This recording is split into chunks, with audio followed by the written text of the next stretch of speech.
Everyone, जब आप UGC net की तैयारी करते हैं तो एक अटेम्प्ट देते हैं, नहीं क्लियर होता है तो एक दूसरा अटेम्प्ट भी देते हैं। पीएचडी ओनली हुआ, चलो एक और अटेम्प्ट दिया।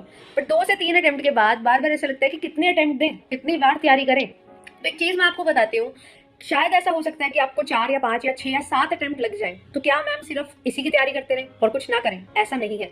आपको एक तरीके से जो है अपनी तैयारी करनी होती है। जब आप तैयारी में होते हैं इसमें यूजीसी नेट की, तो आपको बहुत अच्छे से पढ़ाई करनी होती है। 5 से 6 महीने रेगुलर तैयारी, किसी किसी को 1 साल का समय भी लग जाता है। बट अगर फिर भी उसका डिजायर्ड रिजल्ट उसे नहीं मिल रहा है तो क्या हाथ पे हाथ रख के बैठे रहें? क्या सिर्फ बार बार सिलेबस को रिवाइज करते रहें? ये सबसे बड़ा सवाल आता है, या हमें कुछ वैल्यू एडिशन करनी होगी। तो यस, इस पॉइंट ऑफ टाइम पे जब आप 2 या 3 अटेम्प्ट दे चुके हो, आपको ट्राई तो करना है कि जो कमी रह गई उस पर काम करें और अपना सिलेक्शन लें। बट साथ ही साथ आपको ये भी मेक श्योर करना है कि आप अपने ऑप्शंस को एक्सप्लोर करो कि और क्या हम कर सकते हैं खास, और क्या हम वैल्यू एडिशन कर सकते हैं। फॉर एग्जाम्पल, आपने मास्टर्स की, आपने यूजीसी नेट की तैयारी की, तो आप साथ साथ जो है बीएड में एडमिशन ले सकते हो। बीएड में एडमिशन लेके आपके 2 साल जो है उसमें आपकी बीएड हो जाती है। फिर आप सी टेट, एच टेट, मतलब कोई भी स्टेट का जो टेट एग्जामिनेशन है वो आप दे सकते हैं, teacher eligibility test examination. And आपके लिए बहुत सारे पीजीटी लेवल की जो वैकेंसीज आती हैं उनके लिए भी आप एलिजिबल हो जाते हैं।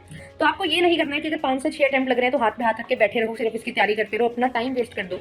2-3 अटेम्प्ट दो, उसके बाद भी अगर टाइम लग रहा है, इसका मतलब थोड़ा सा किस्मत का भी खेल जो है वो रहता है। तो आपको क्या करना है, आपको अपने ऑप्शंस एक्सप्लोर करने हैं। जब आप नए ऑप्शंस एक्सप्लोर करोगे, नई चीजें सीखोगे, तो वो भी कहीं ना कहीं आपकी तैयारी में वैल्यू एडिशन करेंगी। कुछ और टाइप के नए क्वेश्चंस आप सीखोगे, पढ़ोगे, प्रैक्टिस करोगे, तो ये चीजें भी आपको हेल्प करती हैं। सो मेक श्योर कि आप अपने डिसीजन वाइसली लें। और एक ऐसी ही सक्सेस स्टोरी मैंने जो है ली है एक बच्चे की, जिन्होंने इसी तरीके से काम किया। बट यस, बहुत सारी चीजें, बहुत सारे एग्जामिनेशन क्लियर करके सीखी और 7th अटेम्प्ट में अपना जेआरएफ फाइनली क्वालिफाई किया।